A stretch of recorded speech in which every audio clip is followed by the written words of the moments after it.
Nesse módulo a gente fala de meteoritos, isso porque os meteoritos são importantes fontes para o estudo da origem e evolução do sistema solar. Tá? Eles são estudados aí não só por astrônomos, mas também por geólogos, biólogos, outros cientistas. Tá? Nosso entendimento da formação dos elementos químicos vem da combinação de observação da mudança dos elementos e seus isótopos de estrelas, mas também de meteoritos e corpos relacionados, tá? Como a gente viu aí no módulo passado falando das estrelas, né? Os meteoritos, eles são originados a partir de diversos corpos do sistema solar, tá? Alguns são provenientes de asteroides, outros da Lua, outros de Marte. Recentemente foi encontrado, né, um meteorito que veio de fora do sistema solar, então eles trazem informações muito importantes sobre o universo, né? E assim, eles trazem informações sobre a origem e evolução desses corpos, né, da Lua, de Marte, né? Alguns meteoritos são tão antigos quanto o sistema solar, né, e vão trazer aí informação sobre a nebulosa que deu origem a todos os seus componentes. Então vejam que essas teorizações que fazem sobre a origem do sistema solar, a origem da Terra, elas têm um embasamento, elas têm informações trazidas, não é só cálculo matemático, tá? São informações de abundância de outros planetas, de abundância química trazida por elementos, de abundância química dos elementos trazidos por corpos, tá? Que são esses fragmentos, né, os meteoritos. E essa análise aí que vai ajudar a entender a origem e evolução da Terra também, né? A gente faz análogos da evolução de outros corpos para entender aqui as informações da Terra. Lógico que acaba sendo, a gente tem um conhecimento muito maior da evolução da Terra, de como se deu a origem, né, a evolução do planeta ao longo do tempo, porque é o planeta que a gente vive e é mais fácil obter informação da Terra do que dos outros planetas, né? Mas os meteoritos acabam trazendo muita informação legal e ajuda a reconstruir essa história do universo em que a gente vive. Então, os fragmentos de matéria sólida provenientes do espaço ao penetrarem na Terra, né, na nossa atmosfera terrestre, geram calor por atrito, né, e deixam esse rastro brilhante, né, reconhecível aqui ao olho nu. Os que são destruídos por esse atrito, por esse calor, né, e portanto não chegam até a superfície, são chamados de meteoros, ou então estrela cadente. Mas boa parte desses fragmentos, né, que entram na atmosfera acaba não sendo destruída, não é volatilizada, e alguns corpos conseguem atingir a superfície terrestre, e esses que atingem a superfície terrestre é que são chamados de meteoritos. Tá? Essa é a diferença entre meteoro e meteorito. Meteoro não colide com a superfície da Terra, meteorito colide. Tá?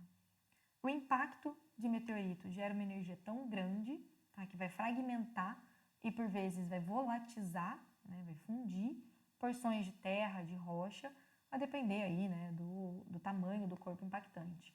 Aqui eu trago uma foto da cratera de Barringer, no Arizona, nos Estados Unidos. Estima-se que ela foi formada há aproximadamente 50 mil anos por um meteorito aí de aproximadamente 50 metros que colidiu com a superfície terrestre a 40 mil quilômetros por hora, tá? O que seria aí equivalente a uma bomba de hidrogênio, tá? Que deixou uma cratera de pouco mais de 1 quilômetro de diâmetro e 200 metros de profundidade. São reconhecidas, né,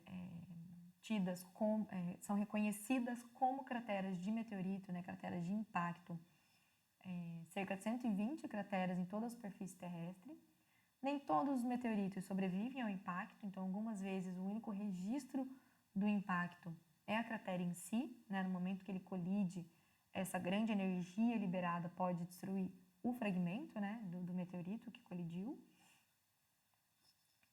Né? E no caso de grandes corpos impactantes, né, as crateras causadas por enormes meteoritos, a pressão e a temperatura, né, gerada pela onda de choque é tão alta que pode vaporizar, né, o meteorito e o solo, formando aí uma mistura entre eles. Então a informação que a gente vai ter sobre a composição do meteorito é estudando a cratera. Tá? Por isso que é importante identificar cratera de meteorito. Mas lógico que passado muito tempo, essa informação vai acabar se perdendo, né? E essa aqui do lado, a imagem da direita, é a cratera de Araguainha, tá? É a maior cratera de meteorito reconhecida no Brasil, tá? Fica no Mato Grosso. Essa imagem de satélite Landsat aí que eu mostro para vocês, tem aqui a limitação, né, aqui tracejada em branco, do que seria o tamanho da cratera. E ela tem aí 40 quilômetros. E teria ocorrido aí uma colisão entre 250 a 200 milhões de anos atrás, tá? As outras crateras aqui no Brasil ficam em Santa Catarina, no Paraná, no Tocantins, no Maranhão, em São Paulo, tá? Mas elas são bem menores daí, ficam entre 3,5 km e 12 km de diâmetro de cratera. A maior é essa de Araguainha. Os meteoritos, eles podem ser avistados, né, os que foram vistos no instante da queda, que vão ter aí o registro da trajetória da estrela cadente, ou eles podem ser encontrados, que são os que não se viu cair, tá? Que só foram encontrados um pouco na sorte, e que constituem aí a maioria dos meteoritos, tá? Só cerca de 2% dos meteoritos são avistados, tá? O resto é tudo encontrado. A análise da trajetória dos meteoritos sugere que boa parte deles, né, cerca de 90%, é proveniente do cinturão de asteroides, tá? Entre aí as órbitas de Marte e Júpiter, tá? Aqui está a trajetória de Marte e esse círculo maior aqui é de Júpiter, né? Então, todos esses pontinhos amarelos aqui são os asteroides do cinturão de asteroides, tá? E apesar de essa ser a principal fonte de meteoritos, análises químicas, tá, dos meteoritos encontrados mostram que alguns deles, coletados na Antártida, por exemplo, provêm da Lua e outros apresentam uma composição muito semelhante com Marte. Aí eu trago também, só de curiosidade, né, qual é o maior meteorito já recuperado, tá? É o Roba West, ele é localizado na Namíbia. Ele tem 2,7 metros de comprimento por 2,4 de largura e pesa mais de 60 toneladas. Tá? Estima-se aí que a colisão desse meteorito com a Terra ocorreu 80 mil anos. Tá? Ele foi encontrado por acaso pelo proprietário da fazenda em que ele se encontra e devido ao grande peso, tá, do meteorito, ele ainda está na sua cratera de impacto. Ele não foi movido. A cratera está descaracterizada, né? Não se conseguiu achar a superfície da cratera. E foi feita essa estrutura aí para turismo, né? Você consegue ir lá, a fazenda é aberta, a visitação, tá? Você consegue ir lá, tirar fotinho em cima do meteorito. Tá, mentira, em cima eu não sei, mas dentro aqui do ladinho eu sei que pode. A composição do meteorito é aproximadamente 84% de ferro e 16% de níquel e tem aí vestígios de cobalto. E adiantando para vocês, essa é uma classificação de siderito. A gente vai entender isso um pouquinho mais para frente da aula. Quanto à origem dos meteoritos, tá? Eles são fragmentos de corpos que colidem com a Terra. Mas vamos entender isso. Não é que o corpo colidiu com a Terra e fragmentou em meteorito. O corpo fragmenta extraterrestre, tá? O corpo se fragmentou, gerou um fragmento, e esse fragmento do corpo colidiu com a Terra. Tá?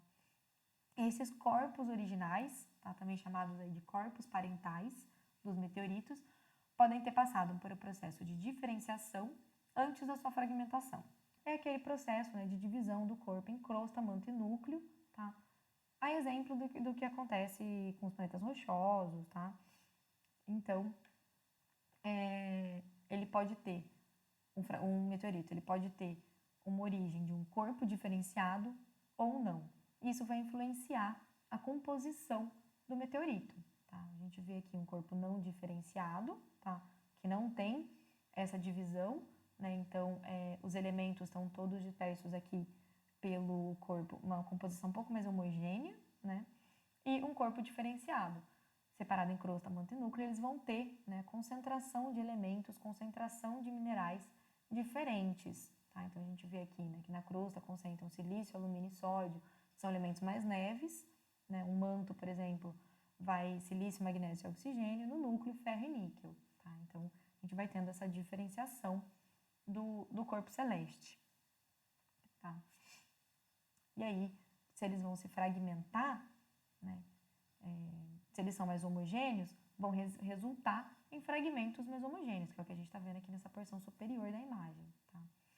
Independente se o fragmento é gerado de uma porção mais exterior, né, mais superficial ou mais interna, né, aqui do corpo, os fragmentos vão ter mais ou menos a mesma composição. Né?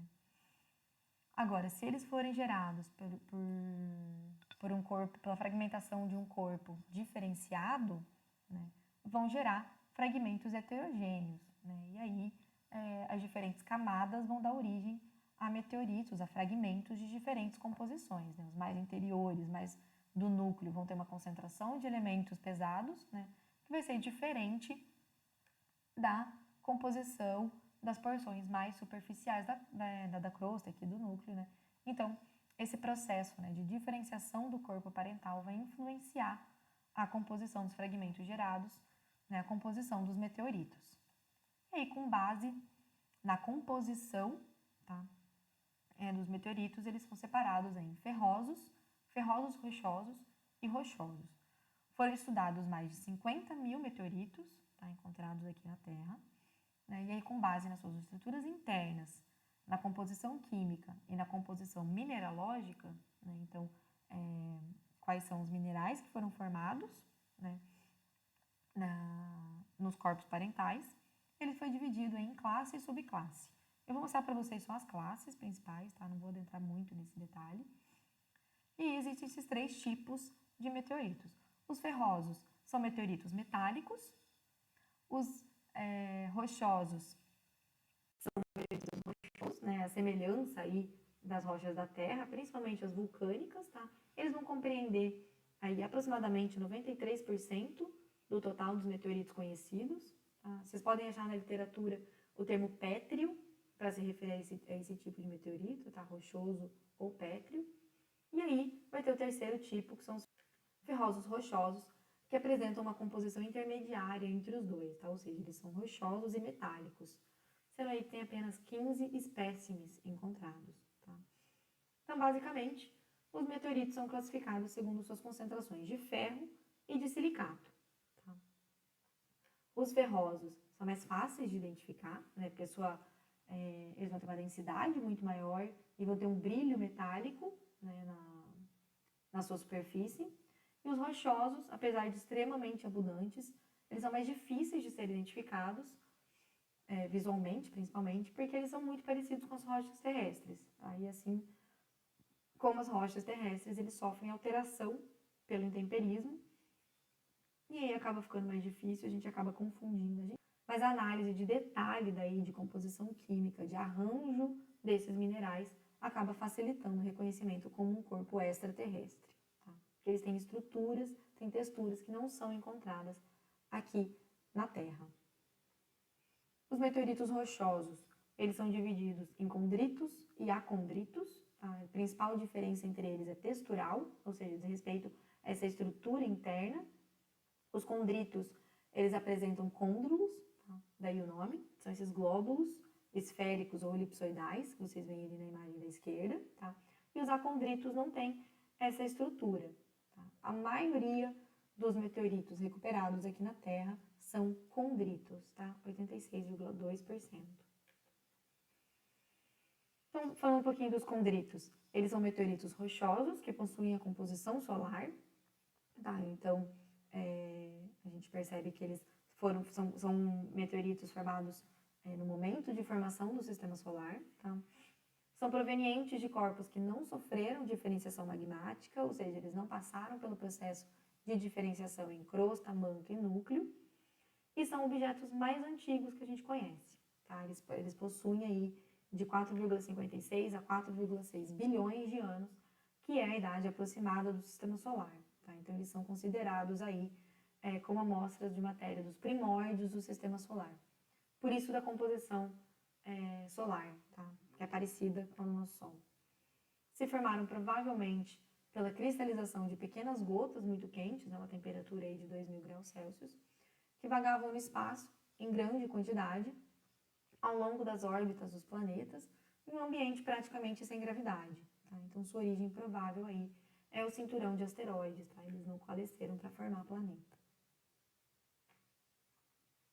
Esses côndulos, marcados ali na imagem em vermelho, tá? Vocês veem aqui, né? Vários côndulozinhos, são constituídos de material, né, de mineral silicático, tá? Sobretudo aí olivinas, piroxênios e plagioclásios. Calma que a gente vai entender o que são isso, né? São silicatos de ferro e magnésio, cálcio e sódio, silicatos aluminosos aqui, tá? Também de cálcio e sódio, tá? E também ligas e sulfetos de ferro e de níquel, tá? Então, o material da matriz, né, entre os côndulos, é rico em elementos voláteis, tá? É uma mistura aí de silicatos, óxidos, sulfetos e metais, como ferro, níquel, às vezes tem um pouco de e vidro, né, que é material amorfo. Dependendo do tipo do meteorito, esses côndulos são mais ou menos visíveis, tá? Praticamente invisíveis muitas vezes, tá? Como é o caso aqui desse meteorito recuperado no Marrocos, tá? Onde à primeira vista aqui a gente olha e não identifica esses côndulos, tá? Mas eles não são daí classificados como acondritos, porque quando você olha no detalhe, você vê esses côndulos só são milimétricos, tá? Os acondritos, eles são meteoritos rochosos que não possuem côndulos, né? Vejam aqui, tá? Essas feições circulares que vocês veem aqui, na verdade, são minerais, tá? Não são côndulos. E eles são tidos como provenientes do cinturão de asteroides, da Lua e até de Marte, tá? São originados a partir de corpos diferenciados, mas esses corpos, eles não apresentam necessariamente a mesma proporção de diferenciação, tá? O quão evoluída foi essa diferenciação, quão bem delimitada era crosta, manto e núcleo, tá? Então, a gente vai ter acondritos originados de corpos que não sofreram uma diferenciação completa, tá? E são tidos como os acondritos primitivos, e os acondritos propriamente ditos, que são provenientes de corpos que sofreram uma diferenciação completa e são os mais semelhantes às rochas terrestres, tá? A composição mineralógica dos dois é semelhante, tá? Principalmente aqui os dos acondritos propriamente ditos, que é muito semelhante ao dos basaltos terrestres, tá? Que são rochas vulcânicas. E vão ter aí a mesma composição dos condritos, né? Olivina, piroxênio e plagioclásio.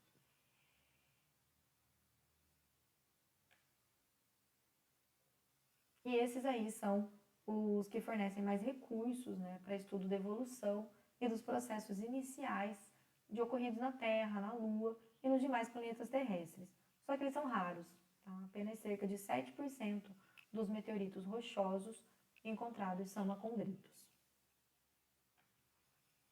Os sideritos, né, como eu falei do Roba Oeste, são os meteoritos metálicos, tá? Eles são os meteoritos ferrosos, são constituídos de fase metálica, de ferro e níquel, tem pequenas quantidades de carbono, de enxofre e de fósforo, tá?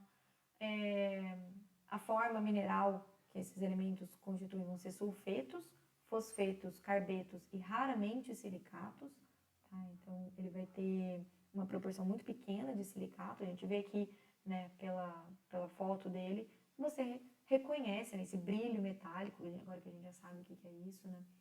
A gente vê que ele é uma massa constituída por metal. E eles são tidos como provenientes do núcleo dos corpos parentais, né? Então, sideritos são originados por corpos diferenciados. Uma característica única do siderito é essa estrutura de intercrescimento de longos cristais de ferro e de níquel, tá? Que é chamada de estrutura de Wittmann-Statten. Eu não sei se a pronúncia correta é essa, tá, pessoal? Eu não falo alemão, tá? Mas ela é também chamada estrutura de Thomson, que é, na verdade, quem descobriu, né, essa estrutura. São lamelas, né, a gente vê aqui na imagem, tá, essas lamelas, esses grandes cristais aqui, de diferentes minerais, tá, para vocês saberem, o nome é tenita e camacita, tá, que são ligas de diferentes constituições de ferro e níquel, um vai ter mais ferro, o outro vai ter mais níquel. A formação dessa estrutura ocorre exclusivamente em ambiente extraterrestre, tá, esse arranjo A estrutura do siderito ainda não foi reproduzida em laboratório e não é formada em nenhuma condição aqui na Terra. A gente não tem rocha aqui na Terra com essa estrutura, tá? Então, isso facilita a identificação como sendo um meteorito. Tá? Às vezes, eles não desenvolvem essa estrutura alguma, tá? Essa estrutura não é desenvolvida e eles são classificados como ataxitos. Mas isso é só um parênteses, falando que não é só porque não tem essa estrutura aqui das lamelas que não vai ser um meteorito, que não vai ser um siderito, tá? É assim. E aí só também uma curiosidade, o meteorito do Bendegó, né, que estava lá em exposição no Museu Nacional e que felizmente resistiu ao incêndio, era um meteorito siderito, tá? E foi justamente por causa dessa composição metálica que ele resistiu às altas temperaturas do fogo. E aí, para finalizar, os siderólitos, né, que são aí constituídos em torno de 50% de ferro e 50% de silicato, né, eles são uma mistura de minerais silicáticos, piroxênios e olivinas, e substâncias metálicas, né, ferro e níquel. Por isso que eles são os meteoritos ferrosos rochosos. Tá?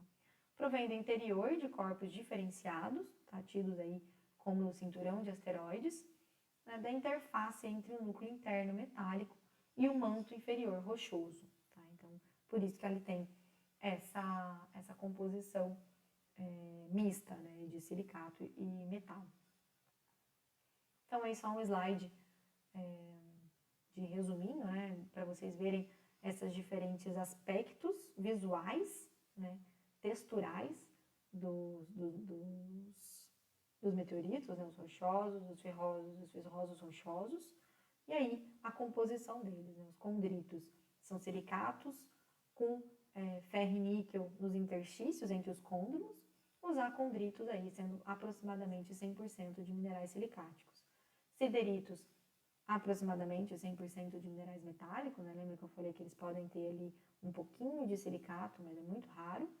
E os siderólitos que misturam, né, ligas metálicas e silicatos. E aí, voltando, né, aos corpos parentais, corpos que se fragmentaram, deram origem aos meteoritos, né? Se o corpo foi fragmentado antes do processo de diferenciação, vão dar origem aos condritos, né, que são de corpos não diferenciados. Se ele era um corpo diferenciado em manto, crosta e núcleo, né, crosta, manto, núcleo, os fragmentos das camadas mais superficiais vão dar origem aos acondritos, os materiais menos densos, né, do núcleo vão dar origem aos sideritos, e aí essa interface entre manto e núcleo vai dar origem aos siderólitos. Tá? Eu encerro esse módulo. Tá? Se alguém se interessou mais sobre esse assunto, quiser uma recomendação de leitura, aí tem o livro do Museu Nacional, tá? Foi disponibilizado pelos autores para download, gratuito no link que está aí, né, do ResearchGate. E no próximo módulo a gente vai falar sobre a Lua, sua formação e a sua constituição.